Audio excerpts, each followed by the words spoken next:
Pak Fahmi udah senyum-senyum kalau bab itu deh. Udah beres ya Pak Fahmi ya. Lalu ada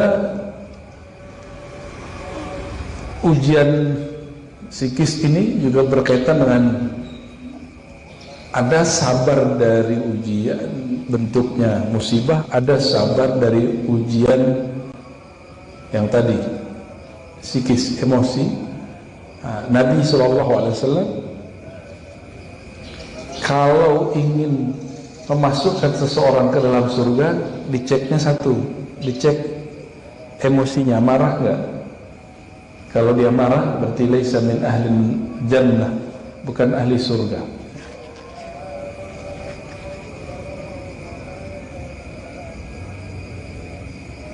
Maka Nabi mengatakan, kamu akan hidup di suatu masa tunkiruna, kalian akan mengingkari apa yang kalian lihat. Lalu para sahabat sudah siap-siap megang pedang.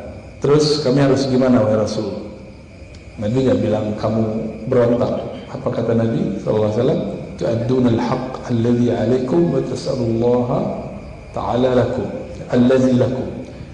Tunaikan saja hak kewajiban kalian, mintalah kebaikan dari Allah.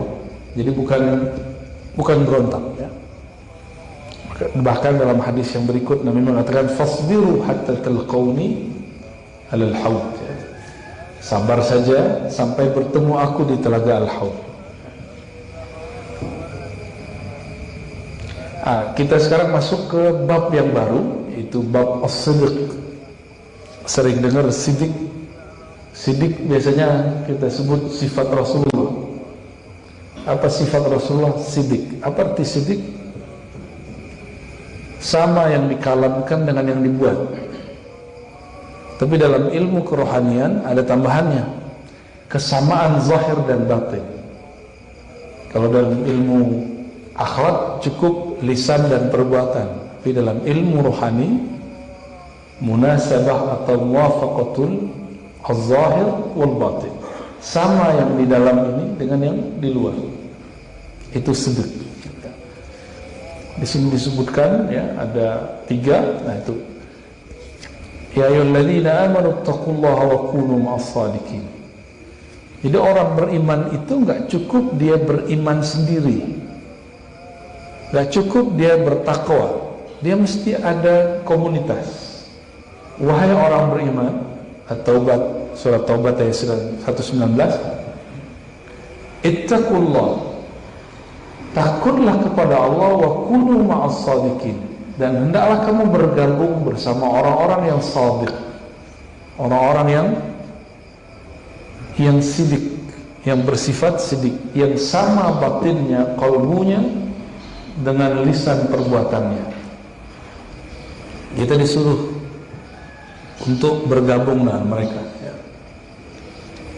Dalam surah Al-Ahzab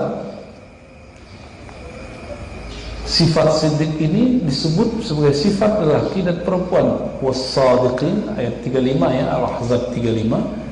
Was-sadiqin was-sadiqat. Jadi disebutkan 2, gendernya disebutkan. Jenis kelaminnya disebutkan. Laki-laki yang siddiq, perempuan yang siddiq. Orang-orang yang siddiq ini bukan berarti orang-orang yang tidak pernah dosa. Orang-orang yang siddiq ini yang berusaha untuk menyelaraskan yang batinnya dengan yang zahirnya. Udah sederhananya begitu, itu siddiq. Lalu dalam surat Muhammad ayat 21, "Falau shadaqullaha lakana khairul lahum." Seandainya mereka shadaqu, bersikap jujur kepada Allah, maka lakana khairan lahum, tentulah sikap mereka itu lebih baik bagi mereka ya. Allah itu mandangnya qalbu atau jasad. Maka yang dimaksud di ayat ini, siddiqlah di dalam qalbu. Jika kita belajar ilmu akidah, yang disebut iman itu tasdiq fil qalb, pembenaran di dalam qalbu. Percaya itu disebut tasdiq. Falau sadaqullah, seandainya mereka membenarkan Allah, percaya kepada Allah, tentu itu lebih rahim. Sebelumnya mari kita baca surah Al-Fatihah. Semoga Allah memberkahi yang hadir semuanya, siapapun yang mendengarkan, baik jauh ataupun dekat, online ataupun offline, dan juga guru-guru kita, wabil khusus Sayyidina Nabi sallallahu alaihi wasallam. Ya, Al-Fatihah. A'udzubillahi bismillahirrahmanirrahim. Ya penampu ya Syaratul Latif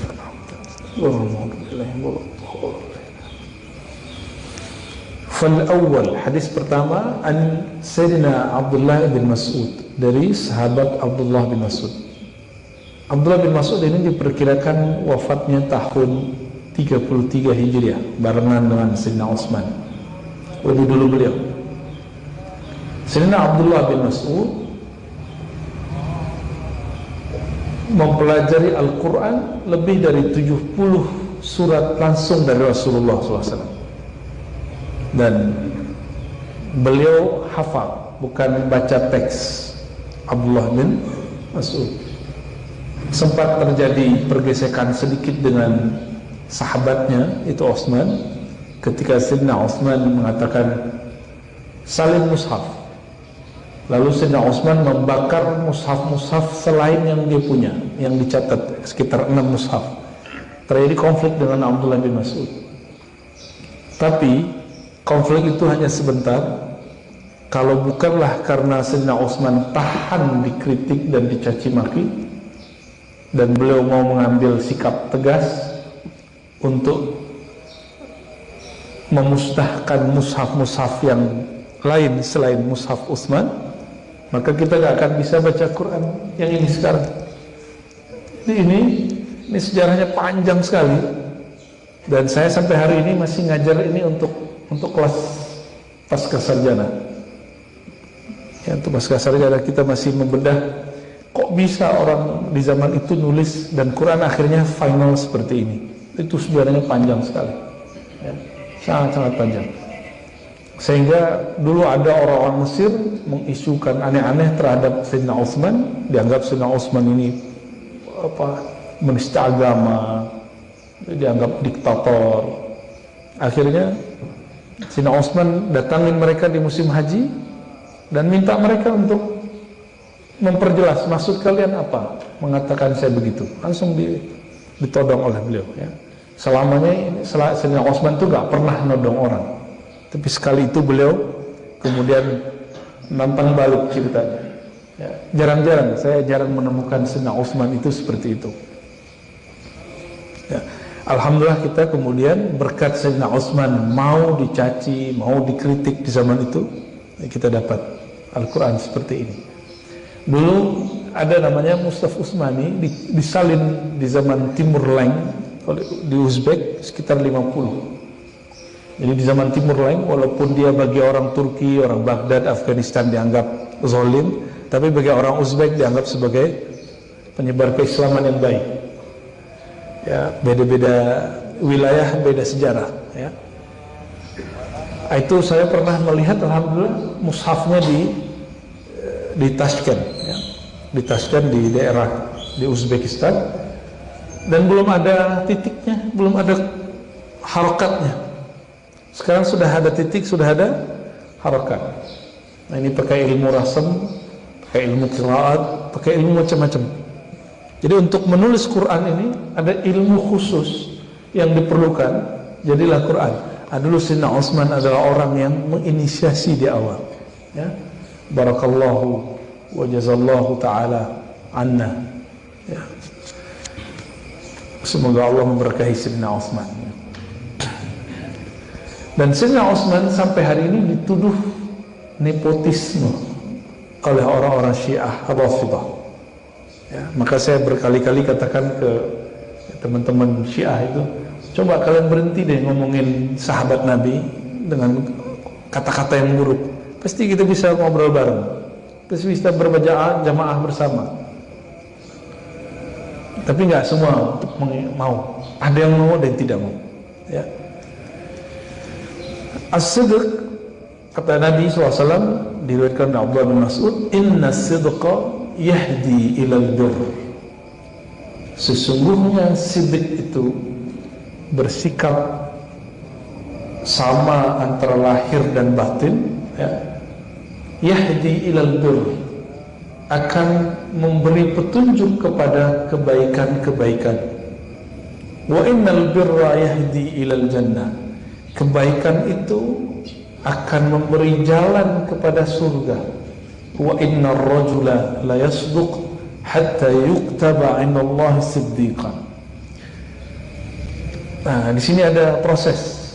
Sesungguhnya seseorang akan bersikap siddiq sampai Allah catat di sisinya sebagai siddiqan.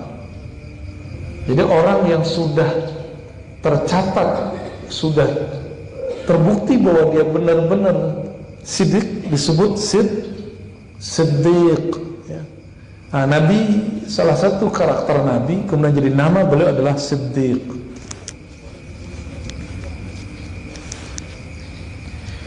Maksudnya apa? Ini kalau orang jujur, sekali dia jujur, dia akan berlatih jujur. Nah, nanti Allah tulis dia siddiqan. Wa innal kadhiba, dibalik, biar faham, Nabi kemudian membalik. Wa innal kadhiba, sesungguhnya kebohongan, yahdi ilal fujur, akan membuka jalan kepada kekejian. Maksudnya sekali orang berbohong, dia akan membuka pintu kebohongan kedua, bohongan ketiga, keempat. Nah, ini maksudnya. Wa innal fujur, kalau sudah dia buka pintu kekejian, dia sedang membuka pintu ke an-nar, neraka. Hati-hati nih, ada yang kecil terutama. Jujur walaupun dihukum itu lebih baik daripada bohong selamat dari hukuman, ya.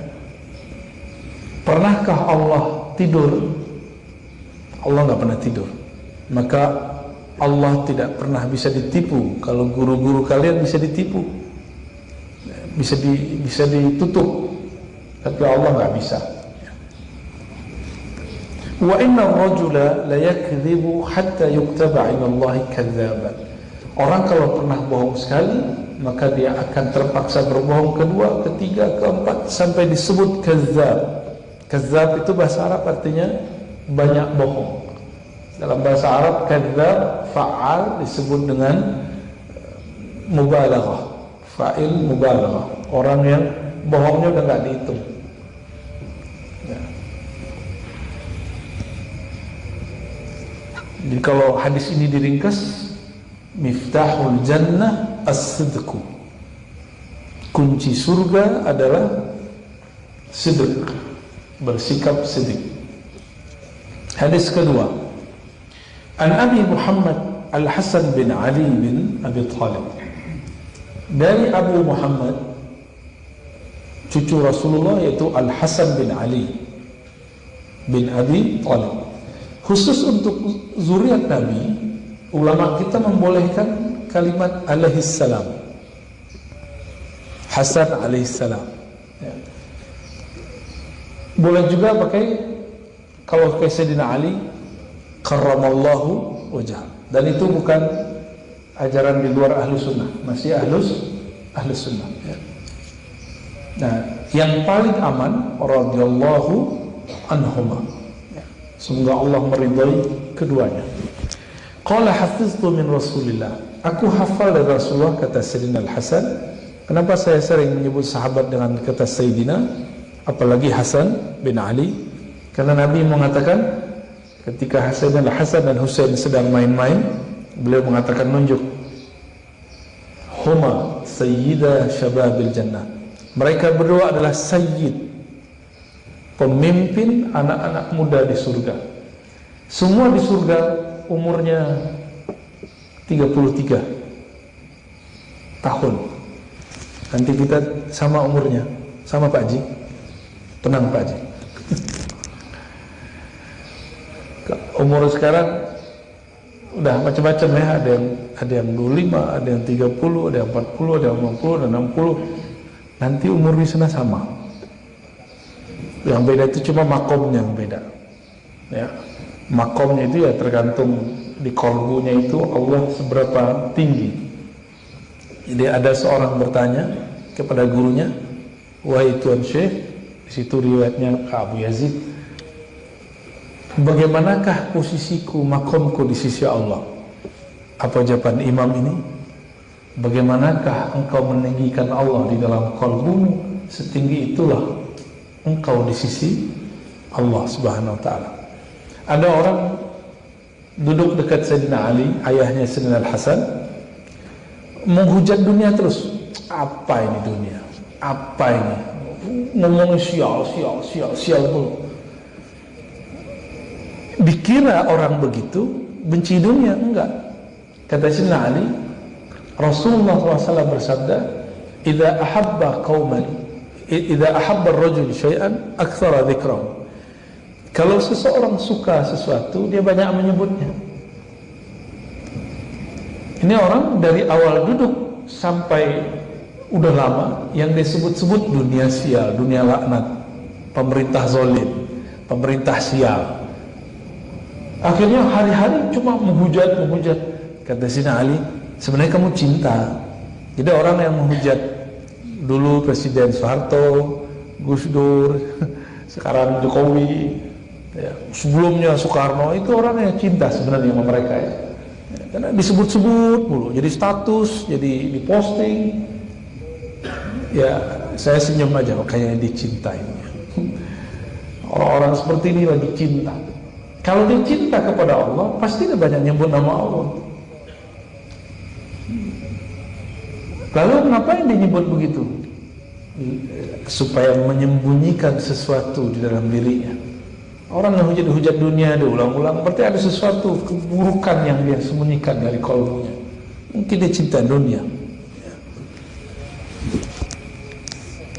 Nah, kalau hujat-hujat pemimpin itu rata-rata ingin disebut pro politik A, B, C, D di sisi orang lain. Hati-hati juga. Itu riya yang tersembunyi. Untungnya duniawi. Riya dalam hal duniawi itu tidak sampai kepada derajat yang terlaknat ya. Kalau yang dalam masalah ukhrawi kan fawailul lil musallin, celaka, terlaknat orang-orang yang merasa dirinya sholat padahal waktunya dia tidak jaga, dan yang kedua dalam sholatnya dia riya. Ya. Baik. Apa kata Sayyidina Hasan? Sayyidina Hasan menghafal ini ketika Nabi sudah mulai sangat sepuh ya, 60-an waktu itu. Nabi itu diangkat bukan karena beliau sakitan atau tua. Kenapa Nabi diangkat? Kenapa Nabi kemudian wafat? Karena tugasnya sudah selesai. Jadi kapan kita wafat? Kalau tugas kita selesai. Jadi gak usah khawatir ya, mau pandemi kayak gimana nanti balik lagi. Kalau tugas kita belum selesai gak diambil. Taruh anak saya gimana? Nggak usah mikirin itu ya. Taruh ini gimana? Nggak usah pikirin itu. Kalau tugas selesai, Allah ambil ya. Hafiztu min Rasulillah SAW. Aku hafal dari Rasulullah SAW. Nah, ini ketika Rasulullah sudah mau selesai tugasnya. Maka ini hadis-hadis akhir yang didengar beliau. Da' ma yaribuk ila ma la yaribuk. Ini sudah jadi kaidah fikih. Tinggalkan yang membuat kolbumu gelisah. Raib itu sesuatu yang bikin gelisah dalam kolbu, kepada sesuatu yang tidak membuat dirimu gelisah. Ini terjemahan kolbiahnya. Kalau terjemahan ahli fikih, tinggal yang ragu, ambil yang engkau tidak ragu. Tapi kalau saya menerjemahkan, tinggalkan yang membuat jiwamu, kolbumu gelisah, kepada hal yang membuat kolbumu mantap. Bagaimana caranya? Ada namanya indikator. Nabi itu kalau ngomong, dulu belum ada namanya tesis, hipotesis gitu ya, belum ada. Tapi Nabi sudah berbicara dengan model itu. Ada kaidah, lalu ada indikator kebenaran dari kaidah itu. Beliau kemudian memberikan indikatornya. Apa kata beliau? Fa inna sidqa tuma'nina.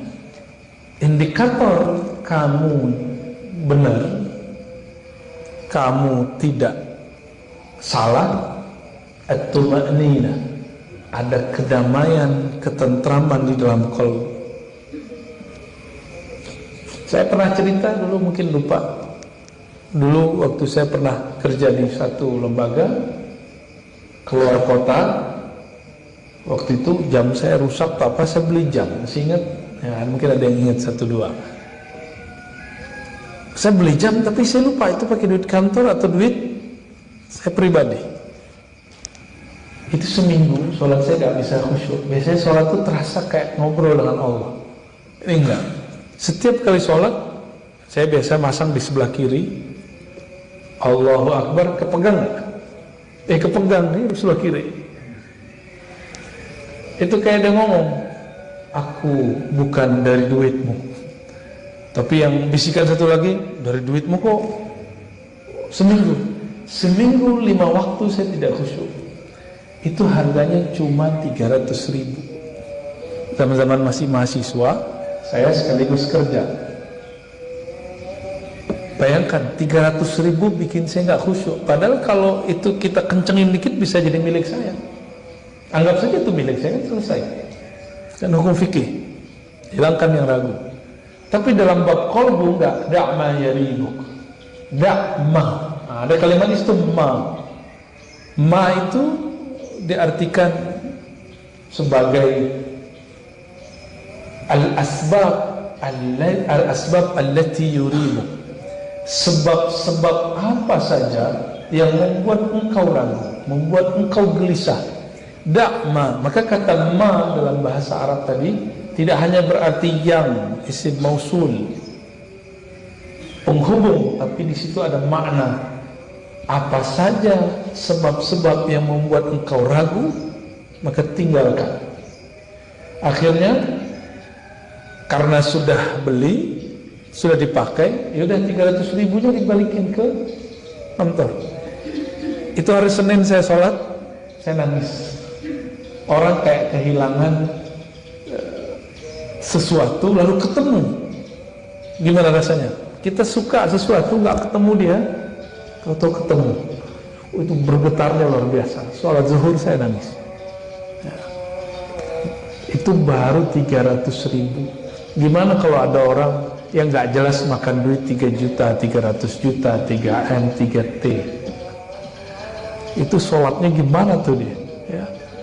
Nggak bisa dibayangkan dia sholat kayak gimana. Nah, jadi apa indikator sidik? Ada kedamaian, ketentraman di qalbu. Kenapa? Orang itu tentram jika yang zahir dengan batinnya sama. Jadi kenapa sholat kok masih gelisah? Berarti qalbunya dengan fisiknya belum sama. Kepalanya sudah sujud, qalbunya belum sujud. Tangan sudah naik, Allahu Akbar, tapi qalbu belum membesarkan Allah di dalam diri, masih membesarkan diri. Makanya sholat kaki masih nyari kawan, ya. Ya. Itu sih boleh dalam fikih, tapi dalam ilmu rohani itu cacat. Ya. Kita hanya meluruskan kaki, mencari kaki kawan sebelum takbir. Kalau sudah takbir, jangan cari-cari lagi. Ya. Itu bukan khusyuk, namanya kusut. Wal kadhib raibatun. Sedangkan kebohongan itu penciriannya satu, yaitu gelisah, gundah di dalam qalbu. Ya.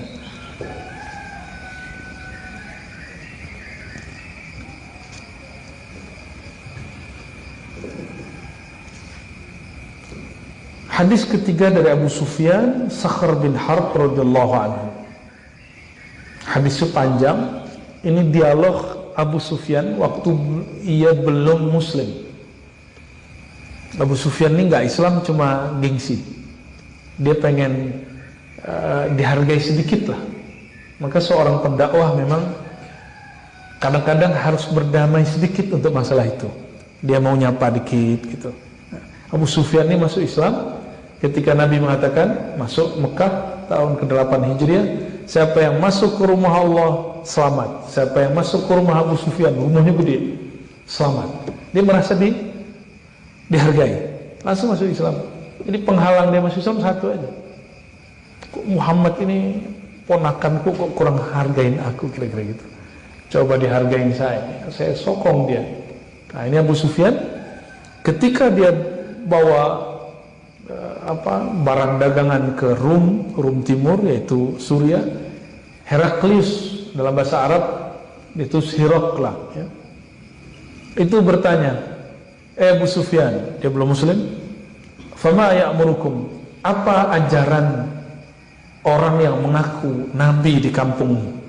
Kata Abu Sufyan, ajarannya sederhana, wa'budullah wahdah wa la tusyriku bihi syai'a, sembah Allah jangan syirik, watruku ma yaqulu aba'ukum, tinggalkan ajaran-ajaran syirik orang-orang tua kalian. Hadis ini dipakai oleh kawan saya yang baru hijrah untuk membid'ahkan amalan Ustadz Fadun yang suka ziarah, yang suka tawasul, yang suka yasinan, tahlilan. Itu orang tua-tua kalian ini disuruh tinggalkan. Watruku ma yaqulu aba'ukum, tinggalkan ajaran orang tua kalian. Orang tua yang ada di hadis, yang ada di ayat itu disebut orang tua nenek moyang yang musyrik. Sedangkan tawasul mayoritas umat Islam Ahlus Sunnah itu menganjurkannya, ya. Tabarruk, mengambil berkah, itu hadisnya mutawatir, ada di Bukhari, ada di Muslim. Ingkar itu bisa kufur. Tabarruk itu ngambil berkah rambut Nabi, ya, bekas-bekas Nabi Sallallahu Alaihi Wasallam. Kenapa kita sampai hari ini masih muter Ka'bah? Kalau tawaf ngapain? Kalau sholat ngapain ngadap ke sana? Karena tempat itu dulu yang tadinya Nabi menghadap kiblat kemana? Ke Palestina, ke Al-Quds. Di zaman beliau diubah. Maka kita sholat menghadap ke kiblat yang sekarang itu tabarruk namanya, mengambil berkah Rasulullah SAW. Kenapa sampai hari ini dianjurkan mencium Hajar Aswad? Kata Sayyidina Umar, hei Hajar Aswad, kamu ini tidak bermanfaat bagiku, tidak ada mudarat bagiku, kecuali karena aku melihat Rasulullah menciummu, maka aku menciummu. Ini Sayyidina Ali, Sayyidina Utsman, Sayyidina Umar, ya. Sayyidina Ali datang, beliau lain ngomongnya, enggak, wahai Hajar Aswad, sebaliknya justru engkau bermanfaat dan bisa memberi mudarat dengan izin Allah. Jadi mereka ini beda ahwal rohani. Jika sahabat dalam torikotnya sudah berlain, ini torikot rohani namanya. Sayyidina Umar torikotnya torikot tauhid. Apa arti tauhid? Torikot itu jalan, hanya mentauhidkan Allah Subhanahu Wa Taala. Sedangkan Sayyidina Ali torikot tabarruk, mengambil berkah, ya. Ini amalannya orang Indonesia, paling senang ngambil berkah, ya, salaman, ya, cium tangan. Dan sekarang kita beruntung, artefak-artefak yang berasal dari Rasulullah sudah banyak nyampe di Indonesia, sudah banyak, ya. Saya pun dapat, tapi saya nggak boleh cerita. Repot orang kalau sudah mencari begitu, kerjanya itu lupa ngaji. Tabarruk itu matlub, itu dituntut, tapi yang lebih tinggi adalah mencari ilmu. Itulah keberkahan yang tidak ada hentinya, ya. Lalu kata Abu Sufyan, itu dalam bab tauhid. Orang lupa, Nabi itu tidak hanya mengajarkan tauhid. Yang paling mahal, wa ya'muruna bis-shalati was-sidqi wal-'afafi was-silah. Ada 4. Rasulullah itu mengajarkan kami salat, bersikap sidq, afaf, menjaga kehormatan, bisa juga berarti tidak minta-minta, was-silah, ini yang paling mahal, menjaga silaturahim. Ini Nabi itu juga silaturahim tidak hanya kepada muslim, tapi juga kepada non-muslim. Jadi saya berhusnuzon jika ada tokoh agama yang duduk bersama dengan lintas agama, barangkali dia masuk ke bab silah, ya. Barangkali itu bagian dari cara dia berdakwah. Ya. Kita nggak usah tuduh dia liberal, plural. Ya. Allah Maha tahu isi kolbunya.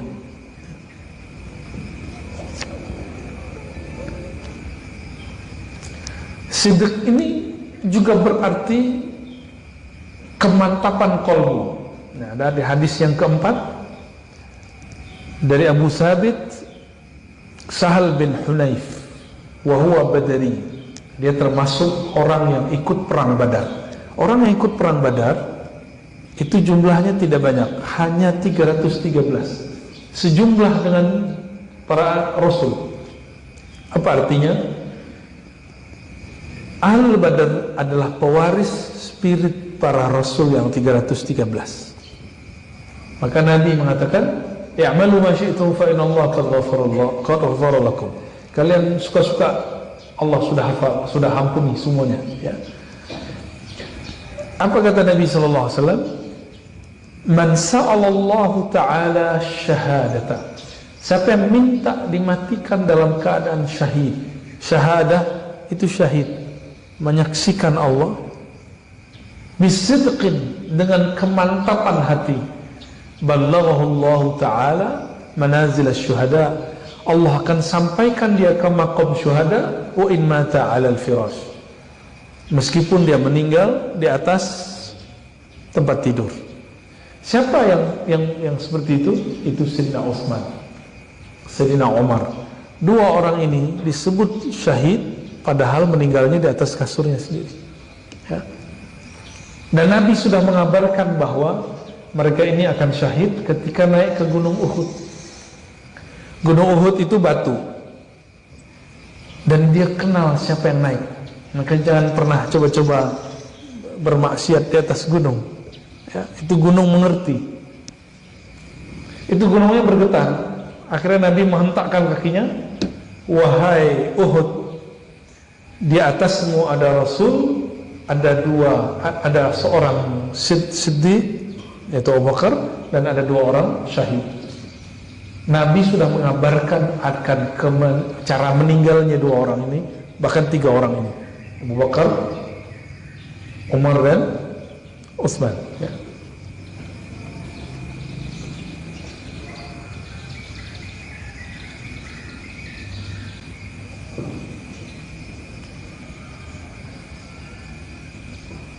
Siddiq ini juga berarti jujur. Di zaman dahulu, sebelum Islam datang, sebelum Nabi Muhammad, jadi Islamnya Nabi Muhammad datang, Islamnya para Nabi terdahulu belum menghalalkan apa yang kita sebut ghanimah, harta rampasan perang. Jadi kalau ada perang, lalu orang yang dikalahkan, di situ ada emas, ada apa semacam, semuanya boleh diambil. Itu di zaman Nabi SAW. Sebelum Nabi Muhammad SAW, ghanimah haram diambil. Disebutkan dalam riwayat ini, ghaza nabiyyun minal anbiya salawatullah wa salamuhu alaihim. Dulu ada seorang nabi mengajak umatnya perang. Dan di tengah perperangan ada seorang pejuang yang luar biasa, mengalahkan banyak musuh. Tapi nasib, Masya Allah, dia tertusuk dan mati. Nah, apa yang dikatakan di sini? Ketika orang ini mati, ada masalah. Allah tunjukkan.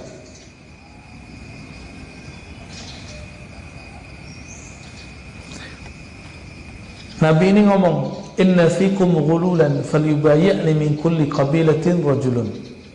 Nah, kalau di sini orangnya belum mati, ya. Di sini belum mati. Hendaklah kalian berbaiat kepadaku min kulli qabilatin rajulun. Dari setiap satu kabilah satu orang perwakilan. Jadi dulu orang perang itu per suku, kirim. Nah, kirim satu orang yang berbaiat kepada Rasul tersebut, Faqala inna fikumul ghulul falyubayyi'ni qabilatu. Ya, di antara kalian ini ada yang ghulul, korupsi. Korupsi itu dia ngambil harta rampasan perang tapi disembunyiin. Lalu setiap orang menjulurkan tangannya. Lazaqat yadu rajulin biyadihi. Ya, dia bukan menjulurkan, dia menjulurkan ya, bahasa Indonesia. Tangan begini itu apa? Benar, menjulurkan, bukan menjulurkan lidah kan? Ya.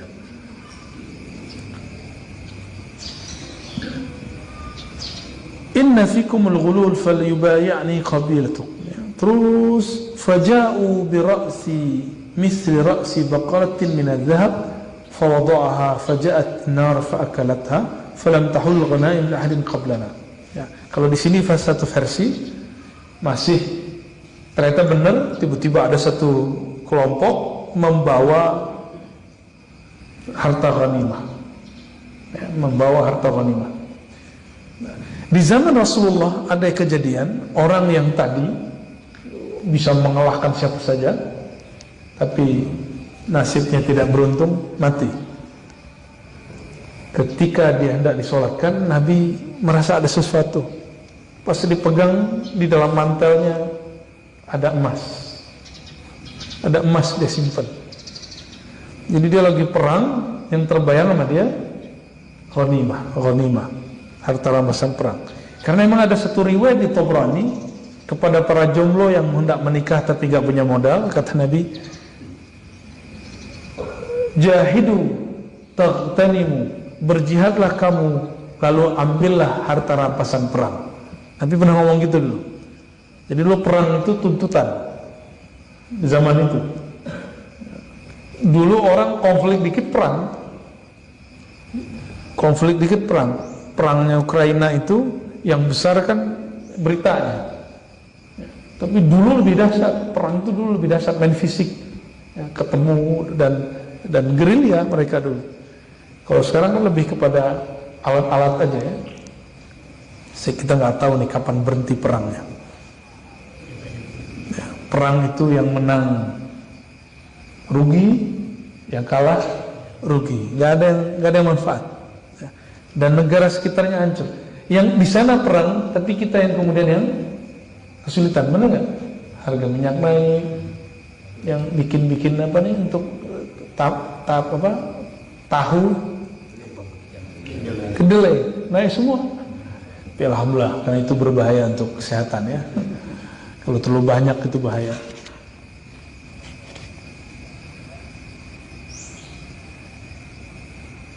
Nah, itu bab jujur dalam berperang, dalam beragama. Sekarang jujur dalam muamalat. Hadis yang ke-6. Ada Abu Khalid Hakim bin Hizam, ini sahabat Nabi radhiyallahu taala anhu, yang Islam sama dengan Abu Sufyan, yaitu tahun ke-8 Hijriah.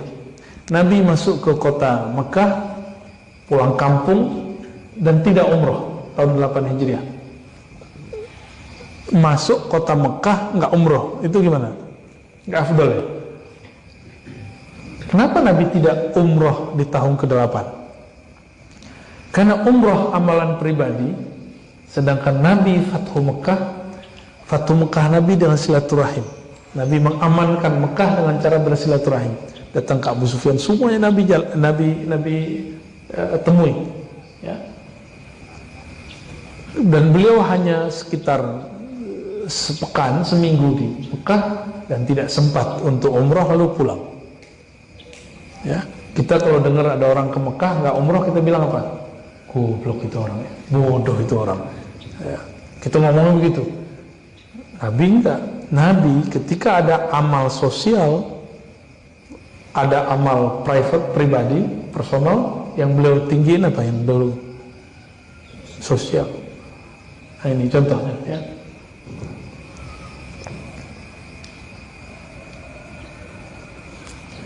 Kalau pagi-pagi gini ngantuk kan? Aslinya saya ngantuk, baru pulang jam 1 saya. Tapi karena ini bagian dari amal sosial, kita korbankan jam tidur. Kalau saya santri, kami santri biasa tidur habis subuh. Santri-santri tradisional itu biasa. Kalau santri modern makruh katanya. Saya tanya ke ustadz yang mengharamkan tidur ba'da subuh, itu ente pakai dalil apa? Oh ternyata bukan dalil. Imam Ahmad bin Hanbal, anaknya tidur ba'da subuh, dibangunin pakai kaki. Apa kata Imam Ahmad bin Hanbal? Allah turunkan rezeki pagi hari di pasar, kamu kok malah tidur di sini? Bangun, sono. Ini bukan hadis. Ini perkataan Imam Ahmad, beliau wafat 241 Hijriah. Ya. Ini kalau perlu cocok untuk orang Indonesia kantoran. Sama dagangnya sebelum subuh udah buka lapak. Ya. Tapi kalau tinggal di negeri subtropis,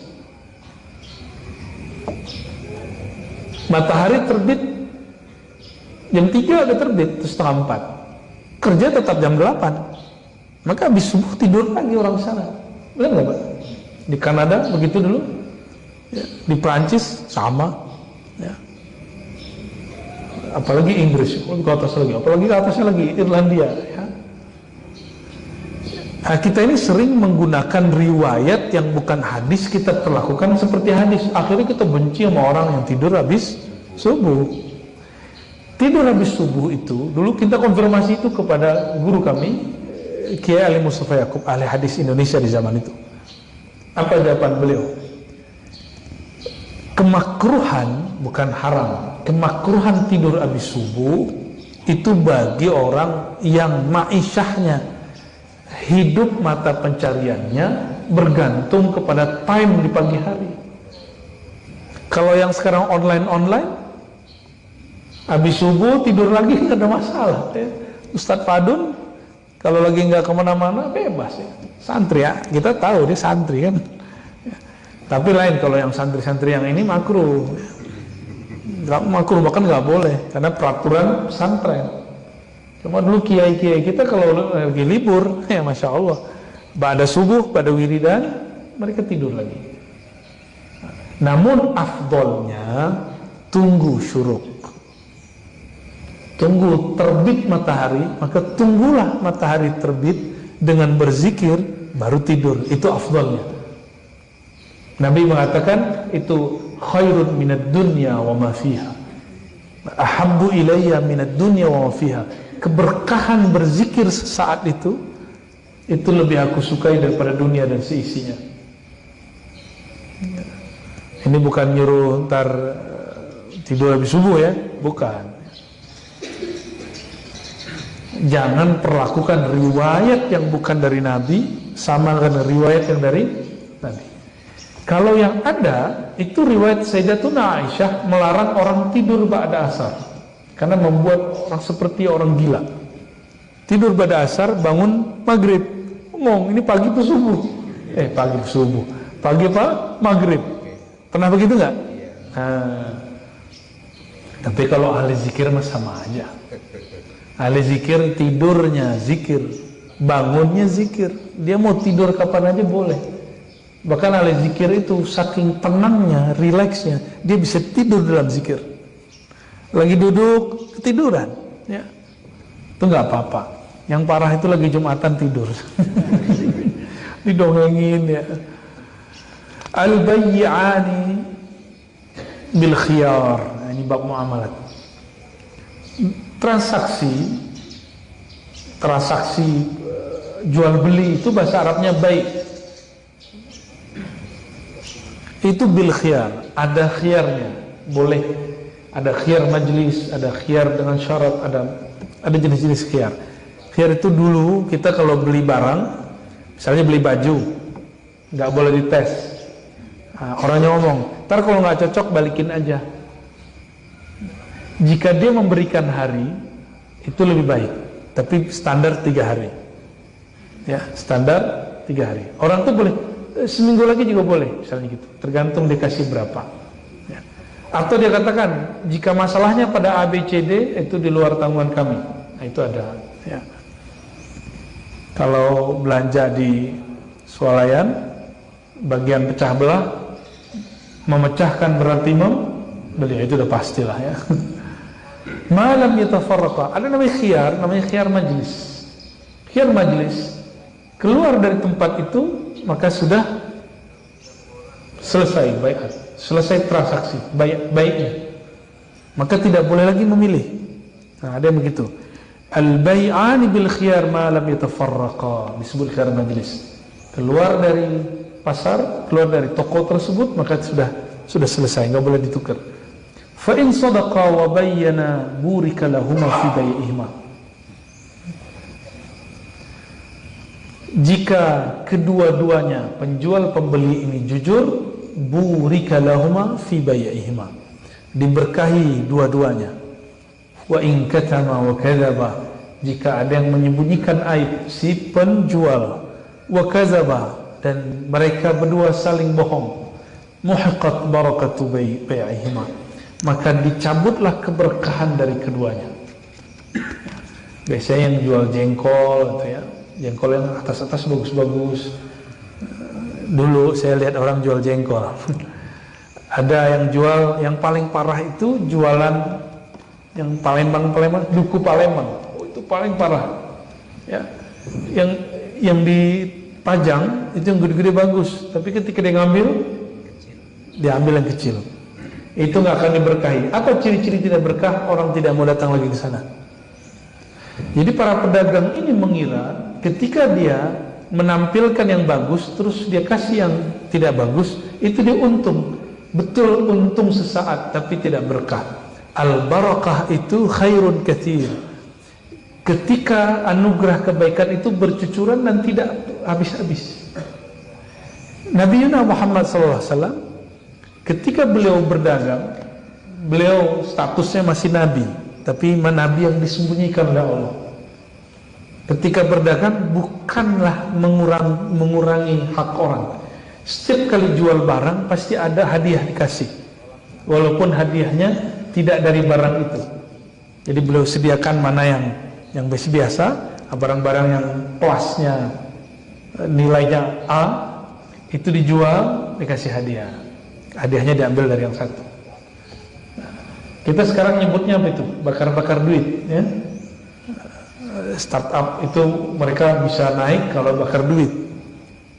Nah, Nabi Muhammad SAW belum sampai seminggu barangnya sudah habis. Nabi SAW bukan ingin yang kita sebut tadi dapat untung sesaat, tapi beliau mau berbagi. Akhirnya orang tandain yang jualan di pojok itu namanya Muhammad dari Mekah. Kalau kita belanja pasti dapat hadiah. Dari mulut ke mulut nggak nyampe seminggu habis, bahkan 3 hari sudah habis. Jadi Nabi Muhammad SAW dimanapun berdagang pasti ngasih orang hadiah. Tapi ngasih hadiahnya jangan yang konyol, jangan yang dari pokok. Nah, seperti Nabi SAW lakukan. Bapak Ibu, saudara-saudari kemuliaan Allah, hadis ini ada sekitar 6 dan 3 ayat. Ya. Intinya bahwa sidq pertama berarti keselarasan lahir dan batin. Yang kedua kejujuran. Ketiga berarti ketentraman di dalam kolbu. Dan yang terakhir kejujuran dalam bertransaksi, ya. Termasuk juga dalam berjihad, bermuamalat dan lain sebagainya. Semoga Allah Ta'ala memberikan sifat siddiq kepada kita, keluarga kita, anak-anak, santri, keluarga, dan terutama para pemimpin-pemimpin di negeri kita, ya. Allah marzuqna sidqa, Allahumma balligh ilayna ash-shahadah bis-sidq. Allahumma ya Rahman ya Rahim ya Karim, salli ala Sayyidina Muhammad sallallahu alaihi wasallam, Sayyidis Sadiqin. Allahumma ya Allah, sampaikan salam kami, salawatmu kepada baginda Nabi Muhammad SAW, penghulunya orang-orang yang siddiq. Allahumma salli ala Nabiina Muhammad al-Fatih lima ughliq wal khatim lima sabaq nasir al-haqq bil haqq wal hadi li siratikal mustaqim wa ala alihi haqqa qadrihi wa miqdaril azim.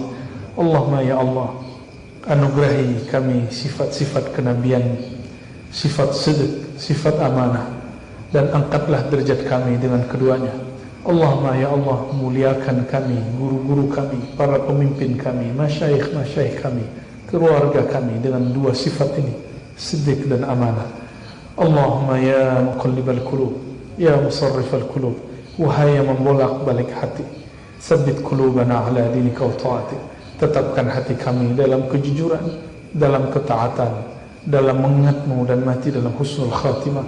Allahumma ya Allah, ya Nur, ya Nur, nawwir qulubana bi nuri ma'rifatik wa bi nuri ihsanik wa bi nuri musyahadatik. Allahumma ya Allah, hati kami penuh kegelapan ya Allah, maka terangilah dengan cahaya ihsanmu, cahaya memandangmu, cahaya dipandangmu, cahaya nabimu Nabi Muhammad sallallahu alaihi wasallam. Allahumma inna nas'aluka khair hadzal yawm wa khairan fihi wa ba'da. Allahumma ya Allah, turunkan keberkahan bagi kami, keberkahan hari ini, keberkahan yang ada di dalamnya dan setelahnya. Wa na'udzubika min syarri hadzal yawm, min syarri ma fihi wa syarri ma ba'da. Lindungi kami ya Allah dari keburukan yang ada pada hari ini dan keburukan di dalamnya dan setelahnya.